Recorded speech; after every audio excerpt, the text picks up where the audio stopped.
Welcome, everyone, to iAfrica Media, the biggest media platform for all things eye care on the African continent. I'm your host, Obi Malope, all the way from South Africa. And today, we've got one of those interesting conversations with the awesome, young, dynamic eye care leader by the name of Sabeeha Kallan. How are you today? I'm good. How are you? I'm very, very well, thank you. You know, I'm super, super excited about today's discussion with you because you're going to give us context from the perspective of a patient, because I recently got the privilege of hearing your story in terms of your prescription and all of that. But a lot of people don't know about your journey, about your story. And so who is Sabeeha, and how did you get into the eye care industry? And yeah. Okay. So I am currently living and practicing in Durban, and I work for a company called Kirk and Partners, who owns multiple branches of ExecuSpecs and Specsavers. So I actually rotate between those branches on a weekly basis, servicing different branches. And I've been practicing for just over a year now. And I've definitely learned a lot, moving around to different places, working with different patients, different types of equipment, alongside different other optometrists as well. So that's been really, that's been a great learning opportunity as well. I think one of the things that drew me to optometry is obviously my eyes and my very high myopia, as well as the fact that I'm a very business-minded as well as a clinical person. So if you think of health science, optometry actually marries those two pretty perfectly, because it's not just providing a health service, it's also you're running your business, like you put it very well in some of the books. So yeah, that's how I got here. Wow, very interesting. For me, two things stuck out from what you just said. Number one was how privileged you are working in multiple practices at the same time. You get exposed far quicker, broader, than most other practitioners who start practicing only in one type of practice. Because when I look at myself, the first 2 years of me practicing as an optometrist, I worked as a travel optometrist for one of the companies, and they had about 40 practices that I was traveling between them, not only in Gauteng, but I would go to KZN, I would go to the Free State, I would go to Western Cape, and it gave me a broad perspective because they had a lot of practices. Some were in very urban areas, some were in very low incoming earning areas. You really get to experience everyone of all walks of life. 100%. And so I could only imagine the optometric journey that you're going to get and that you're going to go through in the next 5 years, because the time that you then going to decide, this is the type of practice that I want to have, you'll have a clearer picture in terms of the location, the type of offering that you'll be giving, the type of services that you'll be rendering. And so I'm excited about that because not many young optometrists go through that journey. So yeah, you're doing something very, very interesting and dynamic. The second part about it was that you then mentioned how optometry has multiple facets to it. And you sort of like had an inclination to do both or to be exposed in an environment that offers you both. Now, what led to you getting into eye care, you said as well, was your eyes. What is your prescription? So I believe it's a -925, -825 with, I think, 150 and a 2 cell. Wow. Wow. How young were you when you needed to wear glasses for the first time? So funny enough, and I'm so embarrassed to say this on record, I actually didn't go for an eye test because I needed glasses or I couldn't see. Back then, my mom needed glasses, and it was this buy one, get one free for you or a friend. So I had to go in there, routinely get my eye test done. And I started off with around, I think, a -1. I remember that very clearly. And I was around 8 years old at the time. So that's actually when I started my journey. So you wore glasses from the time you were 8 years of age? Yeah. leading up to that, do you recall how your vision was before those first pair of spectacles were put on your eyes? Do you have a recollection of what were you presenting with at home? Were your parents picking up that, wait a minute, there could be a problem with your eyes? Were your teachers in grade 1 or grade 2 saying anything to you pertaining to your vision? Did they communicate with your parents? What was going on during that period, if you do recall? So, as I said, I didn't go in there because I had any symptoms at all. And like most kids don't know what clear vision is, until rather that you put lenses in front of their eyes and they can see a bit clearer. So I didn't really think I had, unclear vision. I wasn't really suffering with headaches or anything like that. So just for some context as well, both my parents are myopic. My dad's side has quite high myopia, but not my dad specifically. So it definitely came down from there. But yeah, as I said, I never had any kind of symptoms that would lead them to taking me for an eye test. That was purely for my mom. Wow. And then I was kind of in the mix as well. All right. So from -1 to today, -925, with astigmatism as well. How did that journey then with your vision progress throughout primary school, going into high school? Obviously, with a -9, you're wearing contact lenses right now. So how did your vision progress throughout primary school? When did you start wearing contact lenses? And when did you notice your vision getting very worse compared to when you first went to the optometrist for that initial pair of glasses or that initial eye examination? Can you go into detail about that journey that you went through from your own perspective as a child? What did you experience? But also unpack for us, what was your parents' reaction every time you were going to the optometrist and your prescription is constantly changing and so forth? So for my parents, I don't think anyone really realizes what my vision is like, or even what it was like, or how it was changing back then. Because if you think about it, a -9, you are seeing clearly about 10 centimeters away from your face, and everything other than that is pretty unclear. So back then, I went for my eye test every 2 years, and everyone in my family wore glasses or contact lenses. My parents were under 40 at the time, so they were also wearing contact lenses. It was a very normal thing for my family, if you can say. So going for those eye tests, things changing,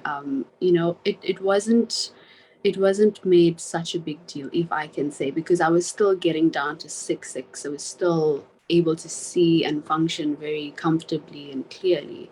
Obviously, my lenses got really thicker as the years went by. And I think contact lenses, I started maybe about 2 years after that. I remember being in grade 4 when I started contact lenses. So maybe 10, 11 years old. Yeah. Wow. So was there ever a point in time where you then had an awareness that I'm dependent on this pair of glasses or this pair of contact lenses? Was it nerve-wracking having to put contact lens in your eye at 11 years of age? And if you remember, what was your very first pair of contact lenses when you were 11 years old that you were wearing?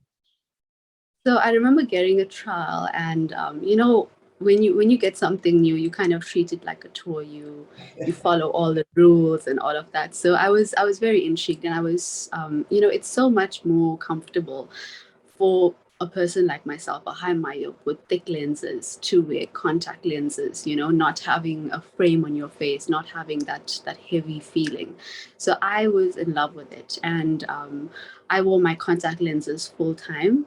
I did wear my glasses in the evenings and things like that. But obviously, from the time you get up, you shower in the morning, full day of school and extracurricular, and then it's basically contacts and glasses full time. And again, for me, it wasn't, there were no negative feelings involved, if I can say, because everyone in my family wore glasses. Those in school as well, there were a few other students and learners starting to get glasses as well. So it wasn't, any negative feelings associated with that. Wow. So there wasn't that your typical stigma towards glasses and so forth that a lot of other children will experience at a young Yeah, I age. think I think like 10 years ago, it wasn't as bad, you know, as it would be possibly now. So it really wasn't anything negative associated with having glasses or anything like that. And then I'm in grade 4, I had contact lenses on. So most people didn't even know that I needed anything. Wow, that's very, very interesting. And you bring up a very, very important point when you say most people did not even know. Your your teachers at the time, did they have an awareness that you do wear glasses or contact lenses? Secondly, were you playing any sports or were you involved in any sports related activities at the time? And what was going on at the time with regards the knowledge that the teachers had, not only about you and your vision, but do you think that the other kids also informed the teachers, or the teachers have an awareness that, wait a minute, amongst this age group, here are a couple of students or learners who are wearing glasses or contact lenses. Do you remember if there was any form of communication from the school to the parents or from the parents to the school? No, hey, they definitely wasn't. I don't think up till this day any of my educators knew that my vision was so bad or that I was wearing contact lenses, because obviously it never stopped me from doing anything. I used to swim a lot, so that was the only sport that I was a part of, and obviously contact lenses, goggles over, and that was about it for me. I never I think when I started swimming, I would just have my glasses off initially because my script wasn't that bad back then. Yes. Obviously now I'm very much more dependent on it. And what was your first pair of contact lenses? Maybe a minus 250. I know every 2 years or every year and a half that I went for my test, it would jump by about 1 to 150 diopters. So it was always quite a big and significant change. And then what was the brand? Do you remember the brand? Was it the blue box or the green box or the white box? Because I know I come from a generation where patients know they're wearing contact lenses, but if you ask them the brand, they would say to you, it's the one with the one with the purple or the one with the blue. Yeah. Remember the brand? I wore Biofinity. I remember everything regarding my eyes. So I know for a fact I wore Biofinity lenses, and then slowly we transitioned to Biofinity. Talking about myopia control, different ways in which we can manage myopia control. When you look back as a young learner in primary school, was that term ever brought up in any of the eye examination routine checkups that you did as a child? Not at all, hey. And if I hadn't gotten into optometry school, I wouldn't have known so many things that I know now. So let me just unpack that for you very quickly. I have never had a slit lamp done on my eyes before I got into optom school. I was never told that I have dry eye. I was never told that I should get a dilated fundus exam at some point. Myopia control, definitely not. So I do feel a little bit shortchanged now, and obviously knowing so much more now. But obviously, as you say, myopia control is a very upcoming research topic, and we're still only learning a lot more now. So possibly back then there weren't as many methods to control. So maybe it wasn't done back then as routinely as it is now. Okay, I cannot believe that you saying to me that from the time you were 8 years of age, which is like grade 2, grade 7, grade 2, grade 1, you went all the way to matric up until you even got to optometry school. Third year optometry school when we start doing contact lens clinic. Are you telling me that you never sat behind a slit lamp that whole period? Did you go to the same optometrist?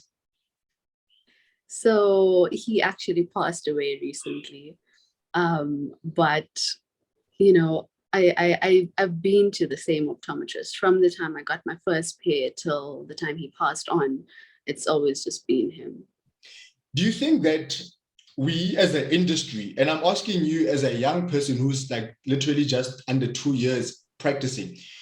Do you think that we're not doing enough as practitioners or as the industry to educate people about their eyes, like the general public, the schools, everywhere? Because if I look at other industries, what can I think of? Dentists, when I think of dentists, you grow up knowing exactly what's involved when it comes to dentistry from a patient point of view. But when it comes to the eye, it's as if unless you have a problem, you're not going to know anything about the eye. Whereas with things like dentistry, even if you didn't have a problem with your teeth, you would still have an awareness of what's involved, what needs to happen with regards to dentistry, your teeth, and so forth.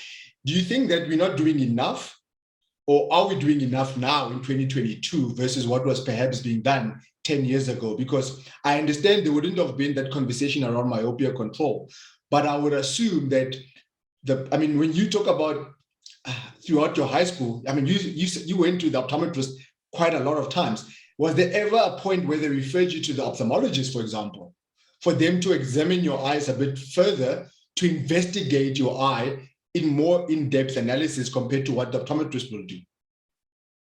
No, I've never been referred for anything. I definitely do think that we could be doing more just to educate the public, to educate patients and parents as well. Just having a talk at the primary school would help so much in getting everyone for that routine test, just to check if anything's going on, if there's anything we could do to help. Because as I said, I didn't know that I couldn't see clearly until I went for that eye test. And the reason I went for my eye test was not even because I had any symptoms. So, if by chance a child goes for a test and we find a problem, it's so much easier to start controlling and managing earlier in life as compared to rocking up at 18 years old with a -3, -4 script, as we do see now sometimes as well. Wow. You mentioned you obviously now have dry eye, from what I gathered. What contact lenses are you currently wearing? And are you still on monthly contact lenses, or have you migrated to daily contact lenses? And yeah, what contact lens brand are you wearing? How long are you wearing your contact lenses for now as a practitioner versus how often do you wear your glasses? Because I don't think I've ever seen you with a pair of glasses before. So back then I also wore my contact lenses from 7 in the morning till whatever time I slept. Again, I didn't know any better. But ever since I started learning about contact lenses and dry eye, I've been managing it with eye drops and gel at night and things like that. I'm currently really enjoying Proclear toric lenses, as well as Air Optics for astigmatism. I found that those two really helped. Once I actually started working, I ordered a lot of trials and sort of figured out what's most comfortable for me, what works, what doesn't. So obviously now I wear my contact lenses for up to the prescribed 8 hours, and then I've got my pair of spectacles here. You can see nice thick frame and lenses for the evenings. Yeah. Wow. I was a minus 050, 075 for the longest of time. You got obviously a very high script. How has that impacted you being an optometrist now when it comes to patient care? Because I would believe that you are better suited to put yourself in the shoes of the patient, because you literally share your own story, your own journey in managing the patient. It's easier for you than it would be, for example, someone who doesn't have that dependency on corrective eyewear, whether it be a pair of spectacles or a pair of contact lenses. So now in your case, you have that dependency on glasses or contact lenses. How do you find that influencing how you manage the patient? And another thing is, do you find yourself with every single patient that walks in to the practice, you prescribing both at the same time? No, not usually. Hey, Okay. so obviously everyone's lives are a little bit different, right? I prefer contact lenses because they are just more comfortable for me, and also because I've been wearing them my whole life. And you get people who would never want to stick anything into their eyes.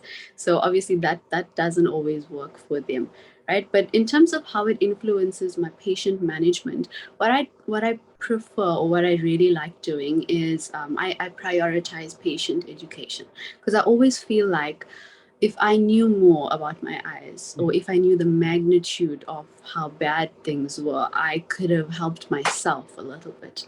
So, you go in for your routine test and you get the pair of glasses a week later, and you sort of go on with life.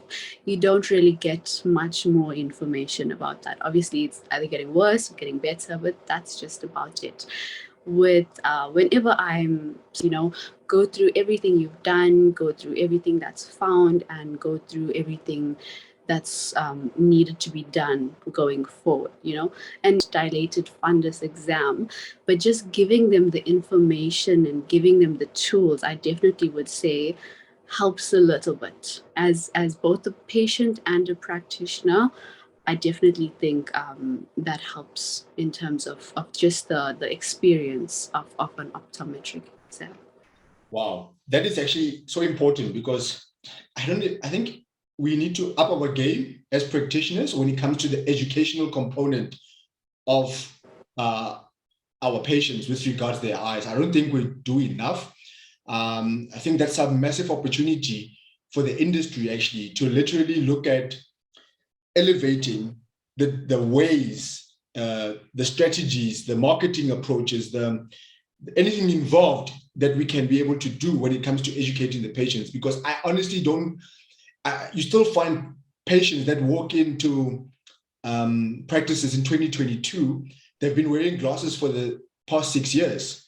And exactly. It's the sixth time that they come, or the third time they come into have their eyes examined, but yet you still find that they don't know actually what's going on with their eyes.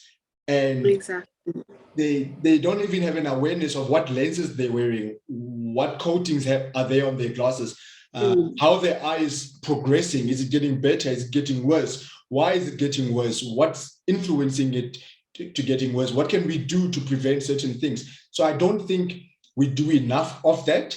And I think as an industry, we don't hold each other accountable enough to ensure that every single practice has the minimum standards of doing things when it comes to patient education. So you're highlighting a very, very important and critical component that we need to really focus on as practitioners. Can I ask you a question?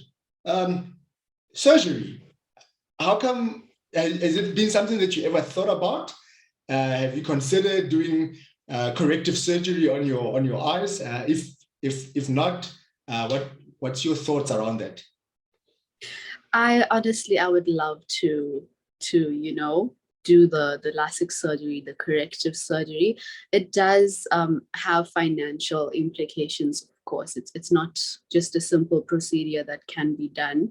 But I would definitely consider it, especially after watching your video. You really took us along that journey really easily. That gave me a little bit more insight as to what exactly happens. But yeah, other than that, as a practitioner, I guess you don't really see patients whose corrective surgery has gone well. You always see those who've gone really bad.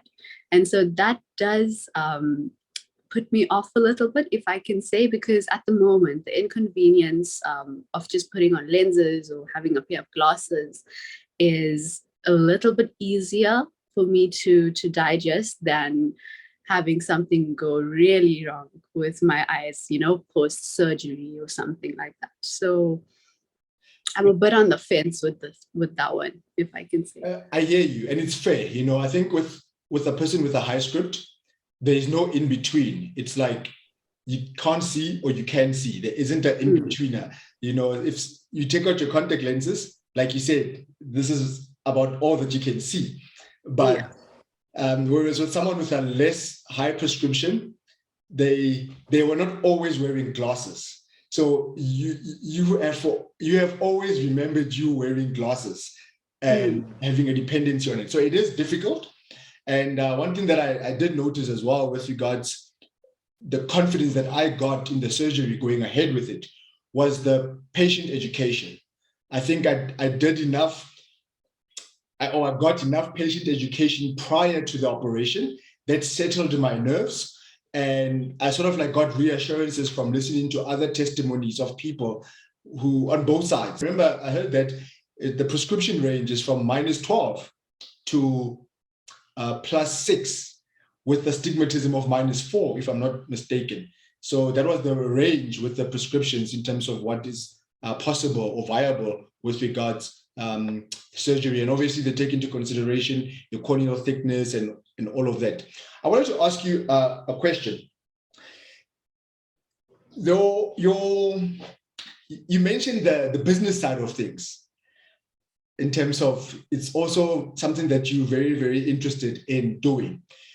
As an industry, optometry sometimes is seen as too retail, and the standards of clinical competence or clinical expertise are not held in that high regard, because the equipment that we need to ensure that we're providing that high level clinical optometric work in our practices tends to be more on the expensive side of things. Do you find that sort of like steers us away from going ahead with the clinical journey, whereby we're expanding our clinical skills while at the same time expanding our business acumen? Because I found that more practitioners are more on the business side of things and not so much on the clinical side of things when they open up their optometric practices. What are you finding is happening in the industry as a young person? Do you find that practices are sort of like doing both, or we're still lagging behind when it comes to the clinical side of things?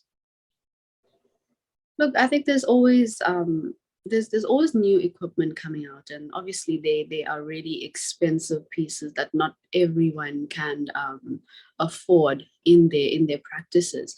But I definitely think that we are sort of finding a bit of a balance clinically and in terms of retail.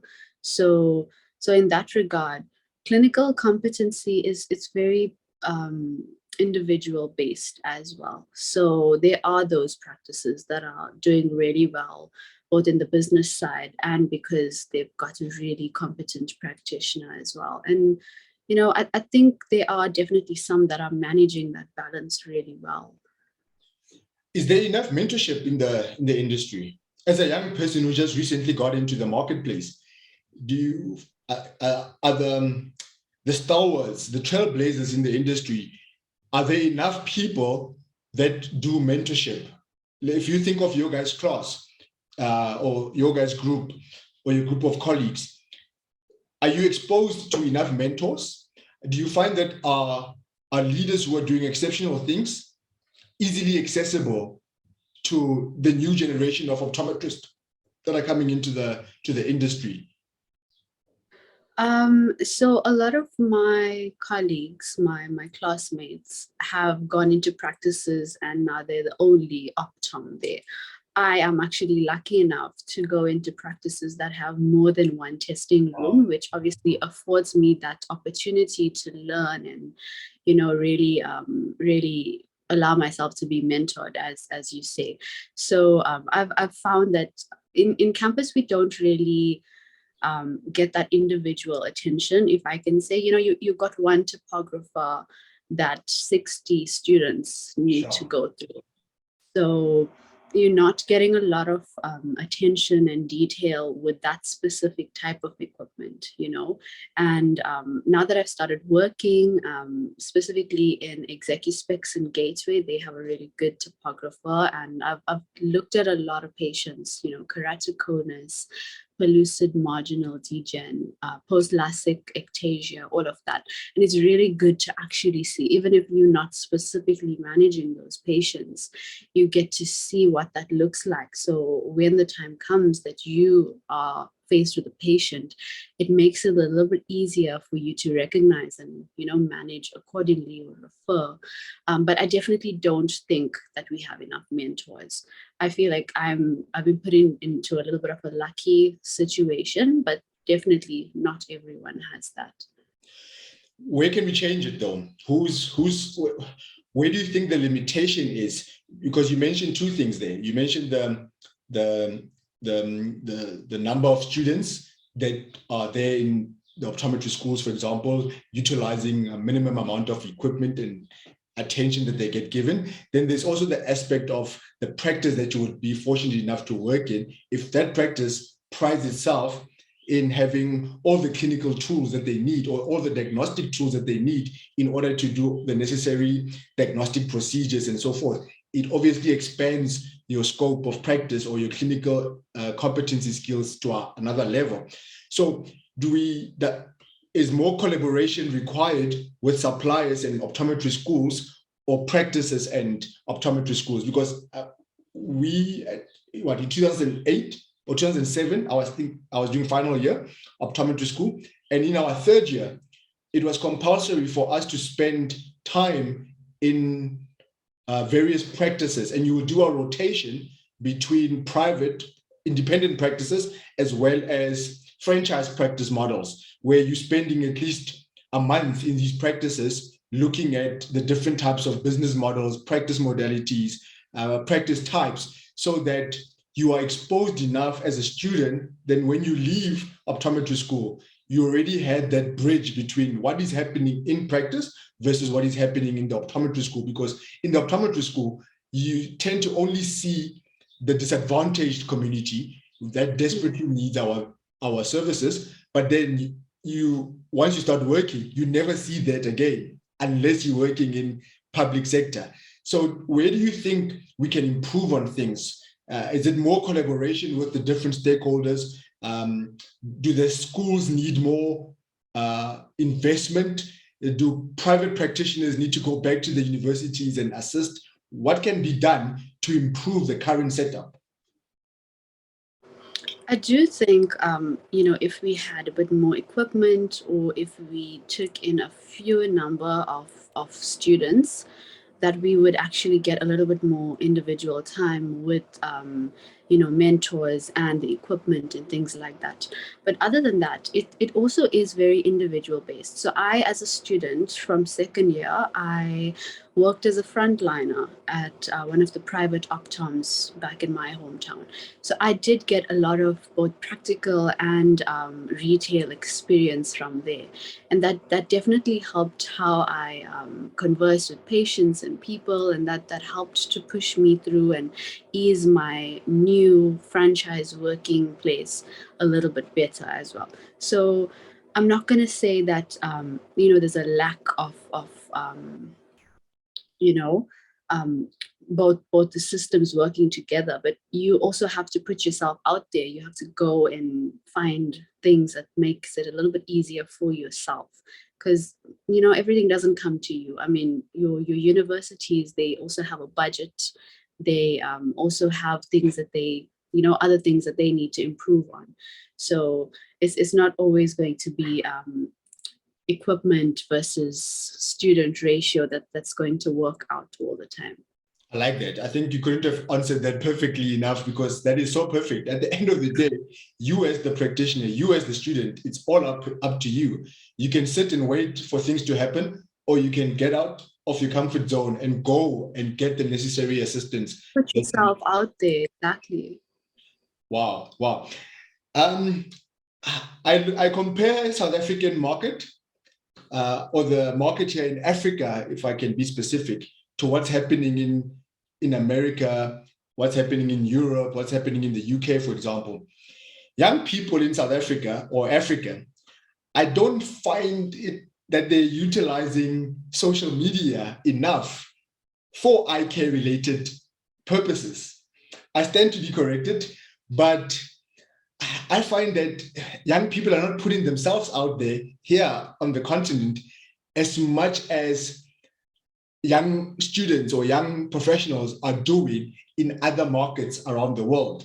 Why is that the case? I don't find a lot of optometry related content from people who are very young or new into the industry. Why is that the case?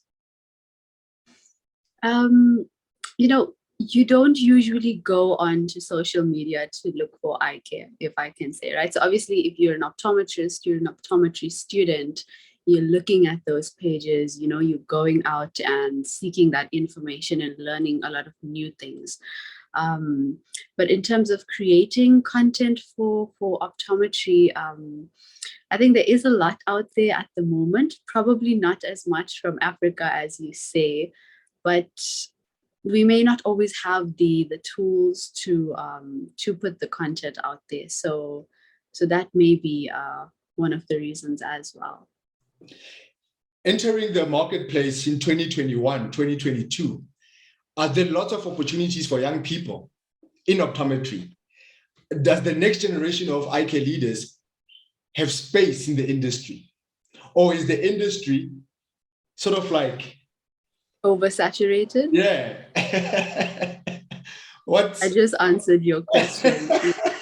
I mean, I do think it's really hard to get a permanent job wherever you are in the country at the moment. You know, I'm always talking to my friends, and we recently met at the Cooper Vision launch, and you know, we met some of our lecturers, preceptors, and the first thing they ask is, do you have a permanent job? Wow. And not everyone rather could answer yes to that question. So Wow. I definitely say it's, you know, a lot of my colleagues are locuming and finding work where they can. Some of them have moved to other provinces. So you really are looking for work at the moment.